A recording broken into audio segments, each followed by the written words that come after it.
Hey guys, this is Robert with the Sharp and Go Mini, Sharp and Go Micro. I guess I want to give a message on uh, having to deal with. I put it in my book, the Shear Sharpener's Guidebook. You guys can get a hold of me and get your copy. I do mention that when you're dealing with hairdressers and salons, and sometimes you're going to run across several different attitudes. And some of them that you establish rapport with, that you've had a relationship with, they're already sold in terms of knowing that you do good work, and you would not BS them on services or products, like with scissors and stuff like that. So um, it's building that rapport initially. It's very important, and it is stepping into a new salon. It can be challenging for you, and it also, for the hairdresser too, because they might be with a client, or, and sometimes, like even in my book, I define. They may see you as a solicitor. You are not a solicitor.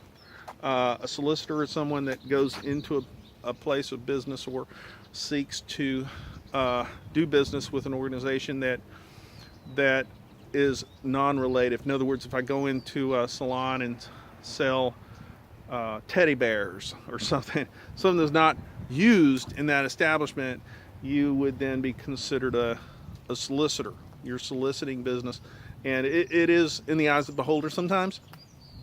And sadly, you got this young gal at the front desk, and she just says, "Well, we don't want to," and she doesn't understand you're a vendor. As a sharpener, you sell scissors especially, you are no longer, you're not considered a solicitor. You are a vendor.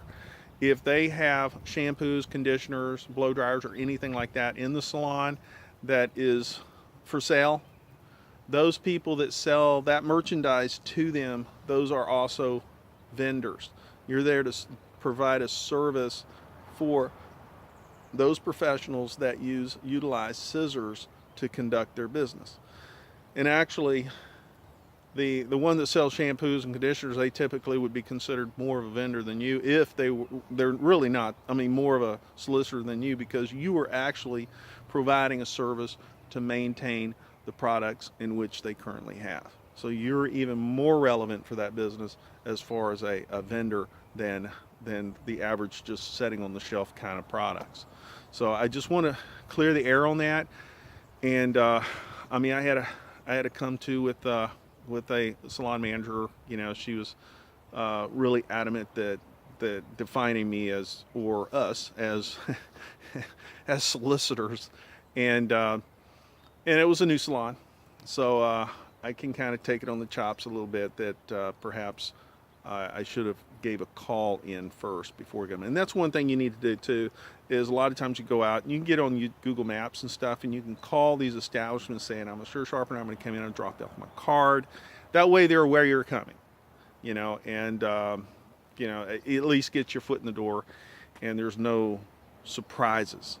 Typically in business, surprises are not generally received well, and we want to, above all else, leave a positive impression on the receptionist, the manager, and the salon owner, and the hairdressers. They're that's our boss right there. The hairdressers serving their needs, and so this is basically a little message that say, guys, you're going to confront people in the salon industry, and a lot of times they're unaware of the service you provide. And it might also, I'll just be frank with you, there might be another sharpener there that came in and did a lousy service, and so you got a bunch of hairdressers that are really upset because the last shear sharpener came in there and jacked up every one of their scissors. He might have rounded the edge, or just did some horrible, maybe he was a new guy in the game. He's new to sharpening, and he's going away from his area to work in your area and damaging a lot of people's scissors, and then you're the next guy that come through the door, and in their mind you just grew horns. They're very, very upset and you just define to them that you're there to fix the problem. And a lot of times, I do that pro bono, just kind of, I says, look, if I can't fix it, then let me look at it. And if they sometimes they're just so done with it, it says, no, I don't want you touching any of my stuff. And that happens because they're hurt. That's their tool for their conducting their business, and that individual went and affected their ability to perform properly to their clients. And it is personal, professional and personal. So it's like, as a hairdresser, when you talk to hairdressers, kind of try to give their own jargon. I can do that because being a hairdresser, I could say, I know hair is emotional. It's not just what you did on the cut, it's how they feel with what you did on that cut. And it's the same thing with a scissor. If you jack up that scissor, it's emotional. That scissor brings them money. That is their income tool. So it is emotional. It's not just a piece of equipment. Okay.